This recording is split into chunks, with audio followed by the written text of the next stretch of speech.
He moved into our home with his affair partner and erased me from the deed.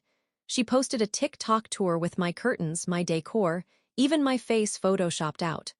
But he forgot one document, and I used it to take back every damn key. I was sitting in my car outside the little two-story house in Wilmington, North Carolina, shaking so hard I could barely hold my phone. The same house my husband, Mark, swore he was just renting out for extra cash. The same house we bought together 4 years ago when things still felt safe. But there I was, staring at TikTok videos of some woman, his affair partner, giving a full tour of my place like she owned it. She walked through the living room, bragging about the cozy southern charm, while touching the same oak coffee table I refinished by hand. She opened the kitchen drawers I organized. She pulled back the curtains I sewed myself during lockdown. Then the camera panned over the gallery wall, our family photos, except I wasn't in them. She had PHOTOSHOPPED me out and filled the empty space with their couple selfies. It didn't even look like she tried very hard. My hair still showed in one of the corners.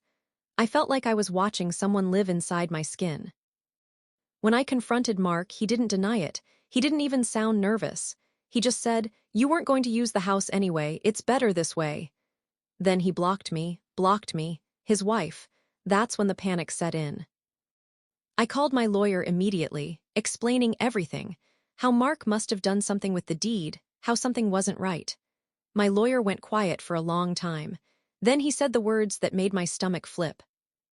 "I need you to prepare yourself. You might be too late." He said my name had been removed from the deed months ago. That Mark had filed paperwork I supposedly signed. That trying to undo it would be a nightmare. That Mark had clearly been planning this. I remember sliding down the wall in my hallway, phone still to my ear, unable to breathe. Too late for my own house. Too late to stop the woman on TikTok from bragging about my farmhouse sink like she picked it herself. Too late to stop the man I thought I knew from rewriting my life without telling me. But then, that night, I went digging through our old file cabinet, searching for anything, any scrap, any trail he forgot to hide. I wasn't expecting much. The man was careful, sneaky, calculated. But at the very bottom, behind the Christmas lights warranty and a stack of expired insurance forms, I found one document. One form with my real signature on it. One form he never forged. One form that changed everything. And when I realized what it meant, my hands stopped shaking. My fear turned into something colder, sharper, cleaner, because Mark thought he had covered every angle, but he left the one thread I needed, and all I had to do was pull. Before everything blew up, that house on Pine Ridge Lane was supposed to be our reset button. Mark and I had been together 8 years, married for 6, and during most of that time, I honestly believed we were solid. Not perfect, but solid in the way long-term couples are: routines, inside jokes, shared bills, the normal grind. We lived in a decent apartment in Wilmington, but when we found the house, this slightly beat-up 2-story with peeling paint and a weirdly shaped backyard, we saw potential. Or at least I did. He pretended he did too. I remember the day we closed. I was holding the folder of documents like it was a newborn, and he was already talking about Airbnb ideas and maybe renting it out someday. Back then, I thought he meant years down the road, like a side project we might grow into. Looking back, the way he said it should have told me something. He was already imagining a version of the house without me. I poured myself into fixing that place. Every spare Saturday, every evening after work, I drove over there while he stayed home claiming he was catching up on emails. I scrubbed floors until my knees hurt. I painted the walls myself. I picked every curtain, every throw pillow, every stupid decorative bowl. I told myself it would feel like hours once it was finished, like maybe working on something together would make us feel like we were moving in the same direction. But Mark was always distant. Not angry, not cold, just distracted in that way where you can't quite tell if someone's tired or if they're thinking about someone else. He stopped coming with me to the house after the first month. He said he trusted my taste. At the time, I took it as a compliment. Now it makes me sick. About a year ago, he started taking more work trips. Short ones, overnight stuff. He never smelled like hotels, which I didn't realize was a red flag until later. He came home more energized, not drained. He was suddenly particular about his phone placement, angling its screen down like it was muscle memory. I asked, "Everything okay at work?" He said, "Absolutely. Why?" Just like that, smooth, dismissive, the kind of answer that shuts you up because you don't want to sound paranoid. Then came the big pitch, the lie wrapped in something practical. He said, "Why don't we rent the house out? It makes no sense to let it sit empty. Extra cash wouldn't hurt." I said yes because financially, yeah, it made sense. We were paying for an empty house. When I asked if I could handle the listing, he told me, "No, I've got someone in mind. Less work for you." I didn't push. I should have pushed. But when you trust someone, you let some things slide. You assume they'd never take advantage of that trust. Around the same time, he became strangely generous. Little surprises, coffee on the counter in the mornings, bringing home my favorite takeout. At first, it felt sweet. Later, I realized it was guilt management. He was balancing scales in his own head. The worst part? We weren't even fighting. There was no buildup, no dramatic blowouts. Just the slow, quiet drift you don't see until you're staring at a tick-tock of a stranger bragging about your throw pillows. But before that moment, before the lies snapped into place, I had no idea. I honestly thought he was just tired, overworked, maybe lost. I didn't know he was already building a life in our house, without me. And the document I found, the reason it mattered so much is because it went all the way back to the day we bought the place. All the way back to a detail he assumed I never noticed. And he was dead wrong. I barely slept after finding that document. I kept going over every memory, every weird moment that didn't sit right at the time, but I brushed off because, he's my husband, he wouldn't. It's wild how your brain rewrites history once you see the truth. The next morning, I drove to the Pine Ridge house again. I parked down the street so the neighbors wouldn't get curious. I sat there watching the driveway like I was casing the place, which, honestly, I guess I was. Her car wasn't there. His wasn't either. I kept wondering if they were inside together or out somewhere playing pretend homeowners while my actual life was falling apart. I didn't try the door. I already knew my keys wouldn't work. He'd changed the locks months ago. Apparently, another thing my lawyer mentioned with that heavy, apologetic sigh. Once I calmed down enough to breathe like a normal human, I texted the lawyer a photo of the document. The original purchase agreement from the day we closed. The one with my real signature, dated, notarized, everything clean and legal. And most importantly, it listed me as a joint buyer with full ownership rights. "You're saying this wasn't changed after?" he asked when he called. "No, this is the copy we kept at home." "And he didn't replace it?" "No, that's interesting." Interesting. My entire world was burning down, and to a lawyer it was interesting. He told me that if the original deed transfer, the one Mark forged, didn't match certain timestamps or signatures tied to the purchase documents, we might have a crack to push through. But he warned it was a long shot and would take time. Time I didn't want to give. I needed to see what else he might have done, who else might have been involved, so I started contacting anyone who had ever touched paperwork for that house. Mortgage rep, title company, home inspector, realtor. Most were polite but confused. A couple were cagey. One flat out said, "I can't talk about any transfers without your husband's permission," which sent my blood pressure into another galaxy. At the same time, weird stuff kept happening.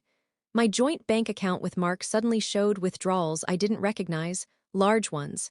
He had moved money without telling me. Then, the shared credit card got declined when I tried to pay for groceries. I checked the statement and saw charges from stores I'd never heard of in cities I'd never been to. When I texted him about it from my work phone, since he'd blocked my regular number, he replied with one sentence, "Stop embarrassing yourself." That's when my hands went cold. He wasn't hiding anymore. He wasn't covering tracks. He wasn't pretending. He was acting like someone who believed I had no power left. Someone who had already written me out of the script. Later that week, a neighbor near the Pine Ridge house messaged me privately and said she'd seen a couple moving furniture inside, a couple that wasn't us. She said the woman kept calling it her house. She said she heard Mark laughing outside with her like he'd never laughed with me. That punch to the gut feeling? Yeah, I tasted it. And then, 2 nights later, I saw something on TikTok that made everything worse. The affair partner posted another video. This time she filmed the bedroom, our bedroom. The one I painted soft gray because Mark said it felt relaxing. The bed frame we built together. And on the nightstand, next to her mug, was his watch, the one I bought for our anniversary. But in the corner of the video, barely noticeable, was something she didn't mean to show. Something I recognized immediately. A document. A manila folder. The exact kind Mark used for paperwork he didn't want me looking at. It was sitting wide open on the dresser. And inside, I could see my forged signature, clear as day. He was sloppy. He slipped. And suddenly, I knew where the thread led. But the real escalation wasn't the forgery. It was what I discovered next, when I realized the affair partner wasn't just involved. She was helping him, and she'd been helping him for much longer than I ever imagined. When I say the affair partner wasn't just the other woman, I mean she was stitched into this mess so tightly that unraveling one part pulled up three more. I didn't understand how deep it went until the night I finally did something maybe questionable, maybe a little illegal, but absolutely necessary. I made a burner TikTok account and sent her a DM pretending to be a fan of her home makeover content. She replied within minutes. She was chatty, friendly, almost proud of how she was turning the place around. She talked about her boyfriend, helping her put up new shelves. She even sent me a picture of them standing in MY hallway, smiling like idiots.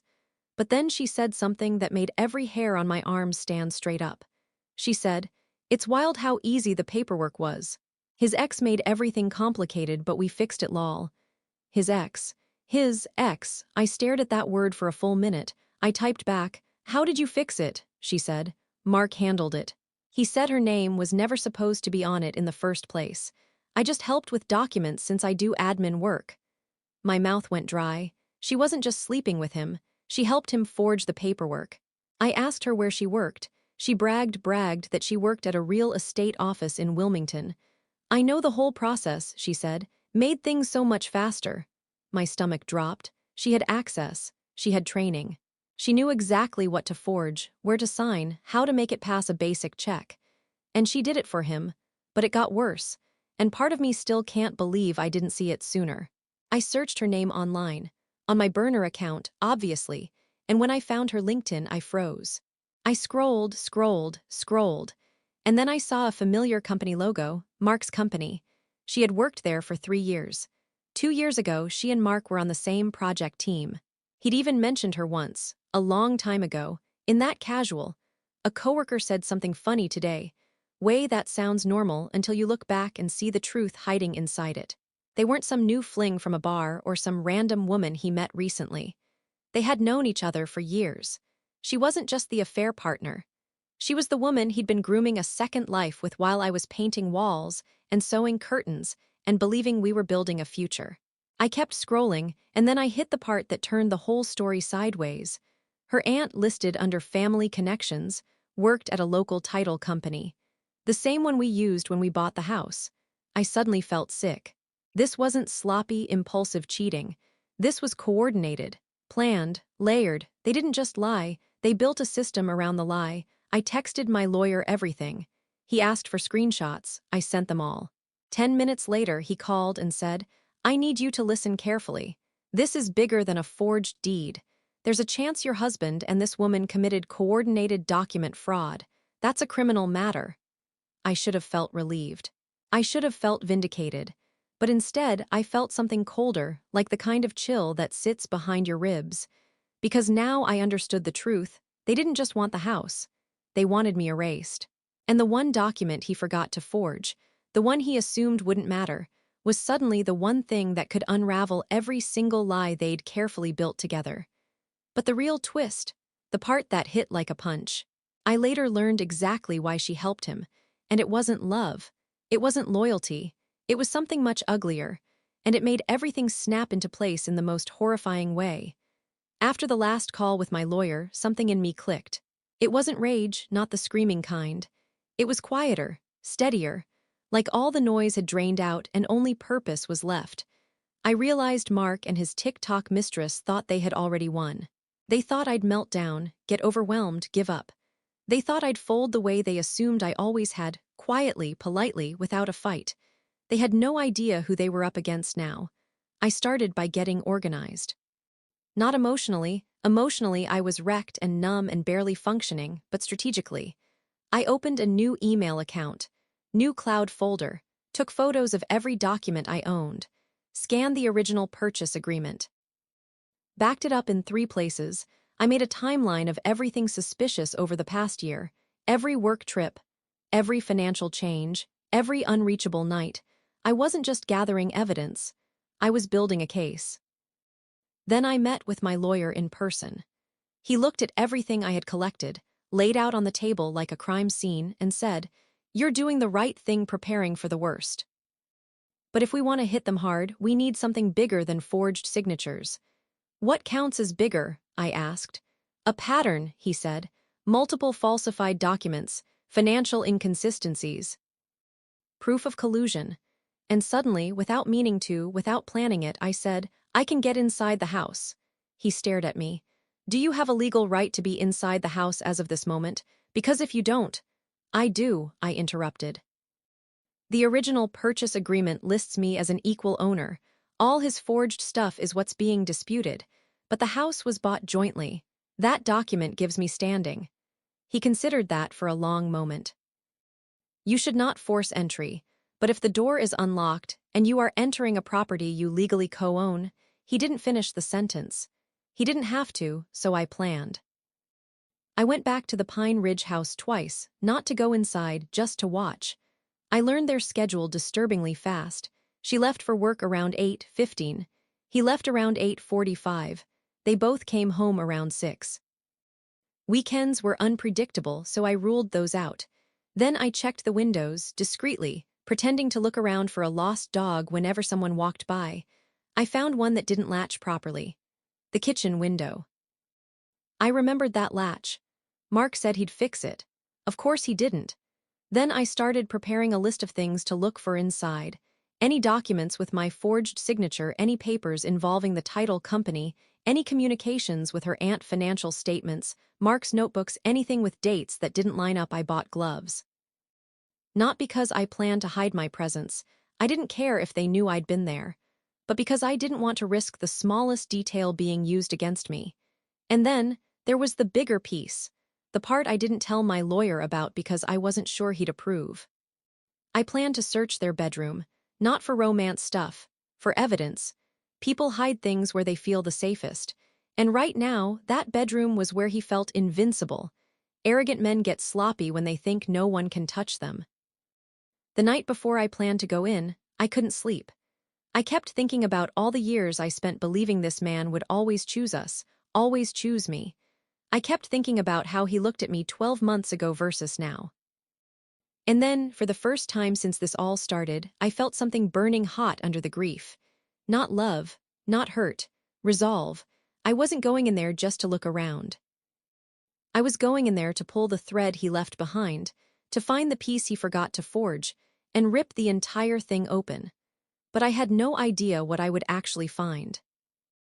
And I definitely wasn't prepared for the second twist waiting inside that house. It wasn't just documents. It wasn't just lies. It was something so shocking, so messed up, it made everything make sense in a terrifying, stomach-turning way. The morning I finally went into the Pine Ridge house, the air felt different. Heavy. Like the universe was holding its breath. I parked 2 blocks away, waited until 8:50 when Mark's car pulled out, and counted a full 5 minutes before walking toward the house like I belonged there. My hands were shaking when I reached the kitchen window. I slid it up, quiet, smooth, too easy. I slipped inside and shut it behind me. It hit me immediately, the smell. My candles. The ones I used to burn on Sunday mornings. She was burning them like she earned them, like she didn't even realize the scent didn't belong to her. I didn't have time to spiral. I pulled on the gloves and started moving. The kitchen counters were spotless, unnaturally so. I checked drawers, cabinets, even under the sink. Nothing. I made my way to the hallway, then to the office, what used to be our office. Now it was some mismatched rave of her cheap decor. Still nothing. I was starting to think maybe I was wrong, maybe they were smarter than I gave them credit for. Then I reached the bedroom. The moment I opened the door, I froze. It wasn't the bed. It wasn't the clothes. It wasn't the framed photos of the 2 of them on my nightstands. It was the second nightstand, the one that used to be mine. The drawer was cracked open. Inside was something I recognized instantly. A folder. A manila folder, stuffed full. I grabbed it and placed it on the bed, my heartbeat thundering so loud I swear it shook the air. Inside were forged documents, tons of them, some sloppy, some almost perfect, copies of signatures by me, transfer forms, title adjustment pages, emails printed out, phone screenshots, gold, actual gold. But then I saw something that didn't fit, a photo, several actually, not printed documents, pictures, all of me. At first, I didn't understand. These weren't romantic photos. These weren't old couple pictures. These were surveillance photos. Me walking into my job, me leaving Target, me at the grocery store, me picking up my dry cleaning. Me refueling my car. Me at the house, months before I knew anything was wrong, taken from far away, taken without my knowledge. And the dates on the back, they went back over a year. I sat down hard on the edge of the bed because suddenly the room felt like it was turning. Why would they be watching me?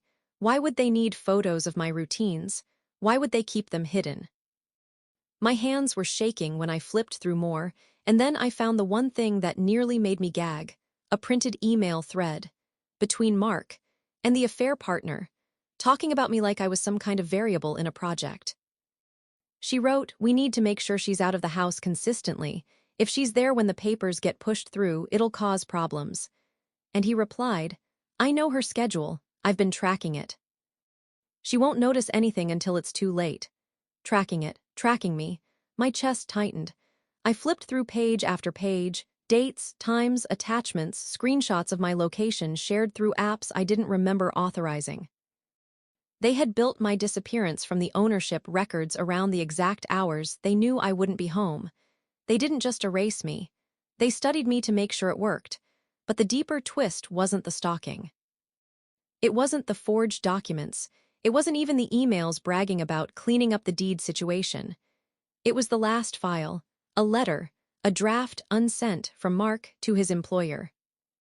I read it once, then twice, then a third time because I couldn't believe what it said.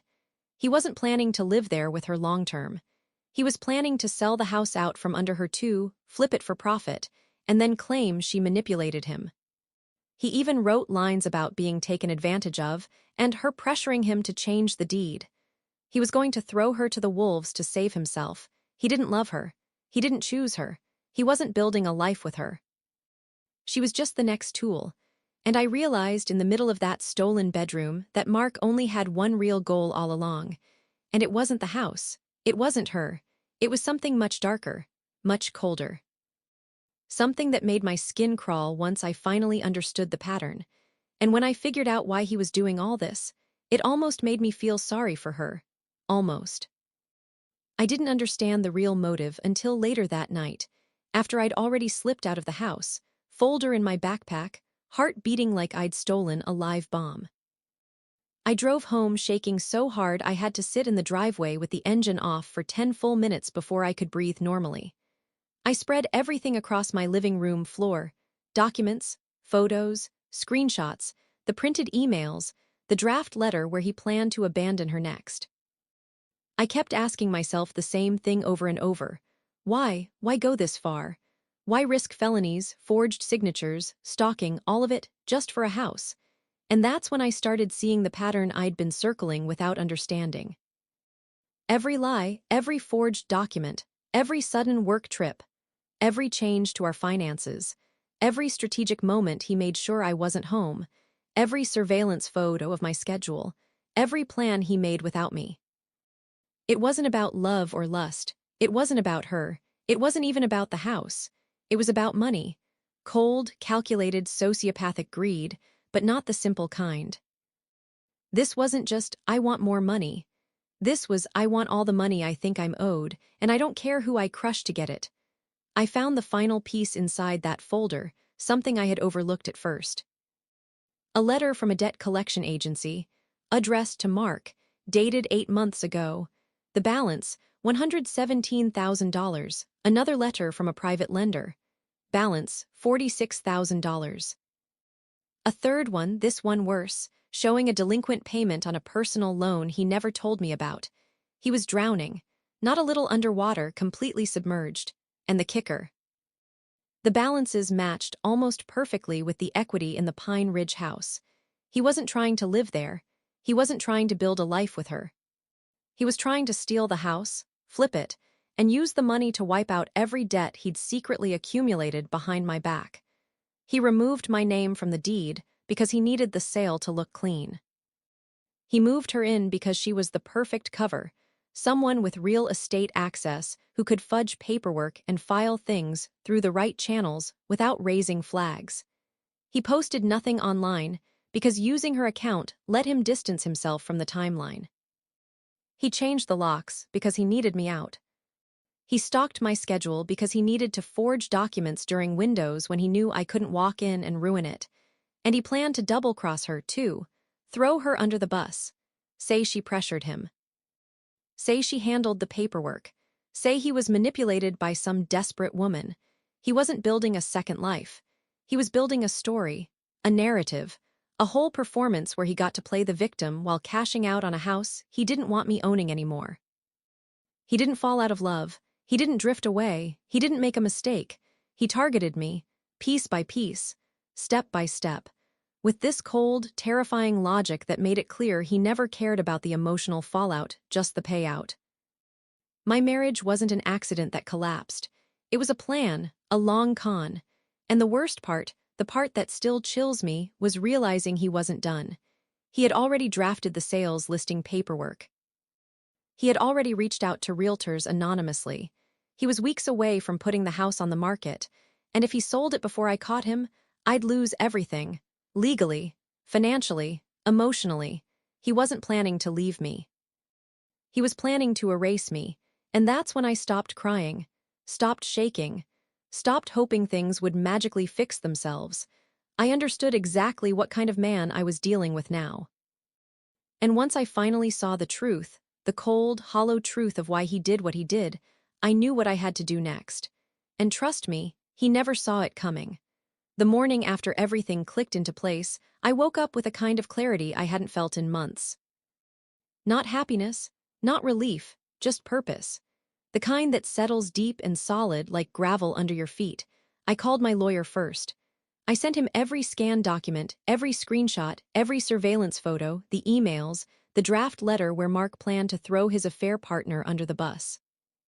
I didn't hold anything back. He read in silence for nearly 10 minutes, then said, "We have enough to freeze the property." Those words hit like a goddamn sunrise. He filed an emergency injunction that same afternoon on the grounds of fraud, forgery, and illegal removal of a spouse from jointly purchased property.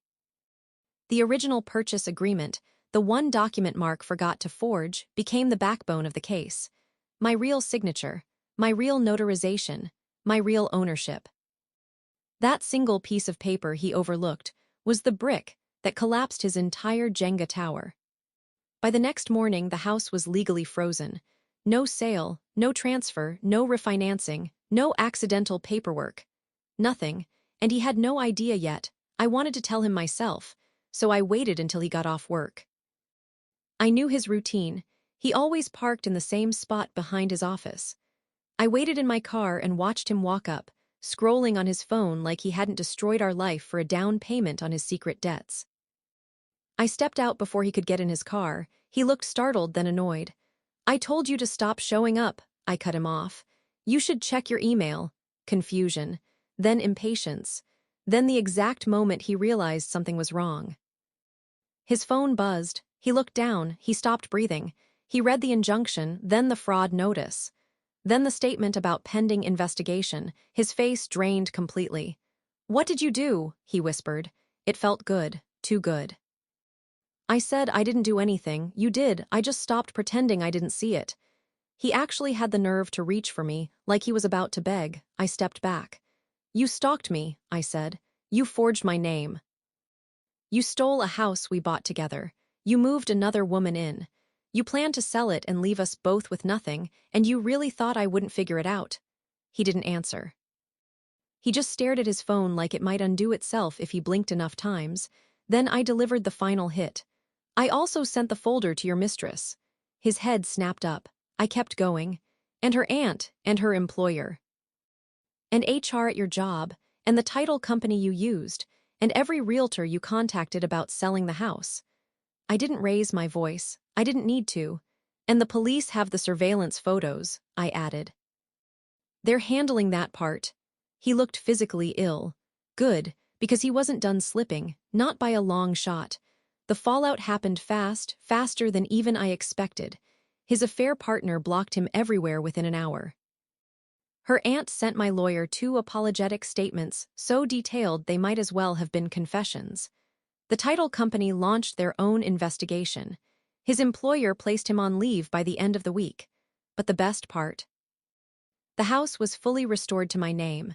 Sole ownership, not joint. No him, just me. My lawyer said it was one of the cleanest reversals he'd ever seen once the fraud came to light. A month later, I changed the locks again, this time for me. I repainted the bedroom. Pulled down every curtain she touched. Donated their cheap decor. Burned the candles because they still smelled like my life before the lies. And on my first night back in that house, my house, I sat on the living room floor, eating takeout, windows open, letting the air feel new. The pain was still there. It might always be there. But the fear was gone. He tried to erase me. He tried to turn me into a footnote in my own life. Instead, I erased him, legally, completely, surgically. And the kicker, I kept the manila folder.